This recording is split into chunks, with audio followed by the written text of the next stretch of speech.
સૌને મારા જય શ્રી કૃષ્ણ। આજે આપણે બનાવવાની છે માધવી અને આત્મારામ તુકારામ ભીડી સ્પેશિયલ કોથંબીર વડી। ખૂબ જ ચટાકેદાર, સ્પાઇસી અને સ્વાદિષ્ટ એવી કોથંબીર વડી બનાવવાની છે।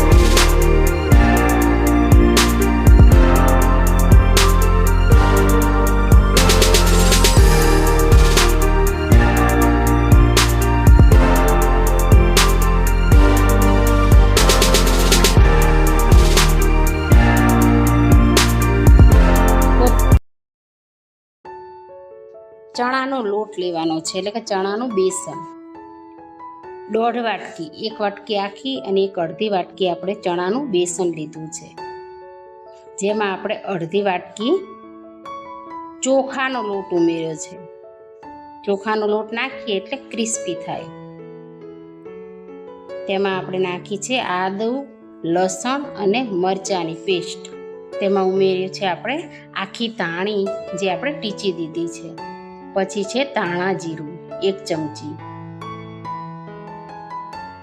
પછી પીસેલી સિંગ છે, કાચી સિંગ છે, તેને આપણે ઝીણી પીસી દેવાની છે। પછી છે હળદર,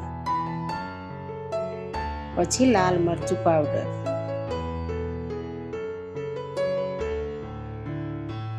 સ્વાદ અનુસાર મીઠું, પછી ઉમેર્યો છે ચાટ મસાલો। આ બધું જ ઉમેરીને આપણે બેસન સાથે તેને મિક્સ કરી દેવાનું છે।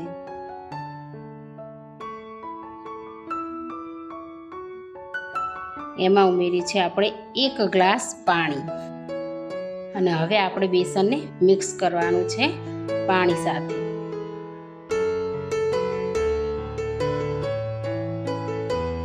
હજુ આપણે તેમાં અડધો ગ્લાસ પાણી ઉમેરીશું।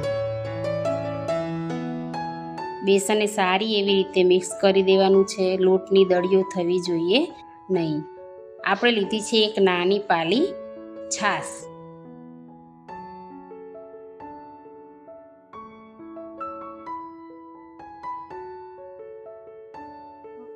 છાશ ઉમેરી અને તેને હલાવવાનું છે।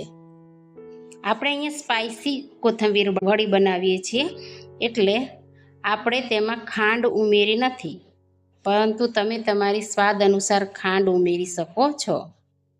હજુ આપણે બેસનને થોડું પતલું બનાવવાનું છે, એટલે પાણી ઉમેર્યું છે। તમે જોઈ શકો છો કે બેસન અને પાણી મિક્સ થઈ ગયું છે સરસ રીતે। અહીંયા આપણે 2 ગ્લાસ આખા અને 1 અડધો ગ્લાસ એ રીતે પાણી લીધેલું છે। પછી આપણે 3 ચમચી જેવું તેલ લેવાનું છે। તેલ ગરમ થાય એટલે તેમાં આપણે જીરું ઉમેર્યું છે। પછી ઉમેર્યા છે 1 ચમચી તલ। તેમાં નાખી છે હિંગ। હિંગથી સ્વાદ ખૂબ સરસ આવે છે, ટેસ્ટ પણ સારો આવે છે। હવે આ બધું જ સરસ રીતે શેકાઈ જાય એટલે તેમાં આપણે જે બેસન પલાળ્યું હતું તે ઉમેરી દેવાનું છે।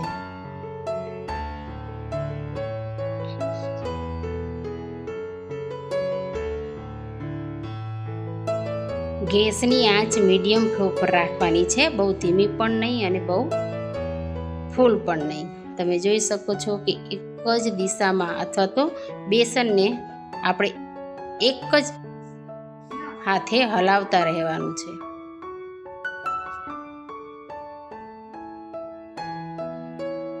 તમે જોઈ શકો છો બેસન ધીમે ધીમે ઘટ્ટ થતું જાય છે। તેમાં આપણે 250 ગ્રામ જેવી કોથમીર લીધી છે, જે ઉમેરવાની છે।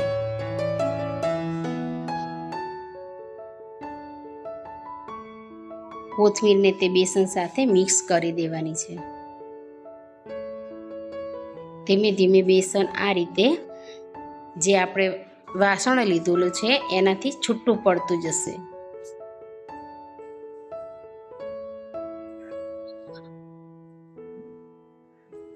આપણે બેસન હલાવતું રહેવાનું છે। બેસન સરસ રીતે ઘટ્ટ થતું જાય છે, તમે જોઈ શકો છો।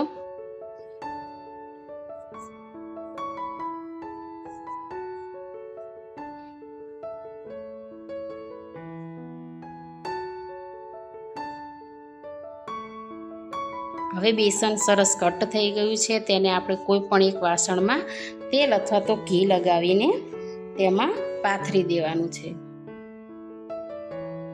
તેમાં બેસન નાખીને સરસ રીતે વાસણ પ્રમાણે પહોળું કરી દેવાનું છે.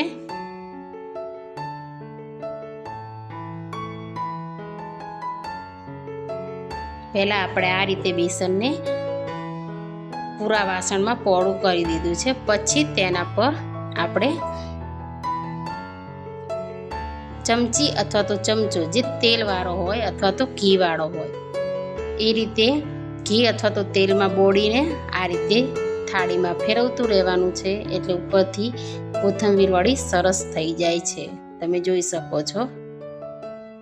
હવે તેને 10 થી 15 મિનિટ માટે રેસ્ટ આપવાનો છે. એટલે સરસ મજાની કોથમીર વડી ઠળી પણ જાય અને સરસ તમે જોઈ શકો છો કે 15 મિનિટ પછી કેવા સરસ મજાના પીસ થઈ ગયા છે.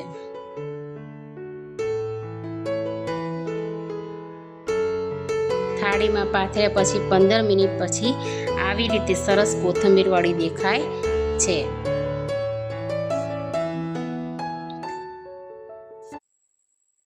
કોથમીર વડીને તળ્યા વગર પણ ખાઈ શકાય છે, પણ અહીંયા આપણે તેને ડીપ ફ્રાય કરવાની છે. ડીપ ફ્રાય કરીએ એટલે તે સરસ ક્રિસ્પી બને છે અને તેનો સ્વાદ પણ ખૂબ સરસ થઈ જાય છે. આપણે અહીંયા તેલ મૂક્યું હતું, તેલ ગરમ થઈ ગયું એટલે તેમાં આપણે કોથમીર વડી એડ કરી છે. એકવાર આપણે કોથમીર વડી નાખીએ તેને 5 થી 7 મિનિટ સુધી ફ્રાય થવા દેવાની છે, એટલે તે સરસ ક્રિસ્પી થઈ જાય. તેને બંને બાજુ ફેરવવાની છે. ધીમે ધીમે તે હલકી બ્રાઉન કલરની થઈ જશે. તમે જોઈ શકો છો 5 થી 7 મિનિટ તેલમાં રાખ્યા પછી તે સરસ બ્રાઉન કલરની દેખાઈ રહી છે, એટલે કે ક્રિસ્પી થઈ જાય છે.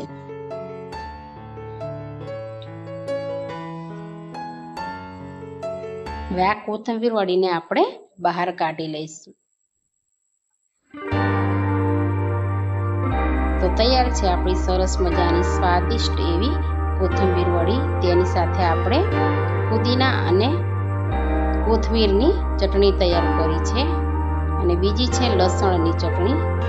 તમે તમારા સ્વાદ અનુસાર તેને ખાઈ શકો છો. તો તૈયાર છે આપણી સરસ મજાની સોફ્ટ એવી અને ક્રિસ્પી એવી કોથમીર વડી, જે બહારથી ખૂબ જ સરસ ક્રિસ્પી છે અને અંદરથી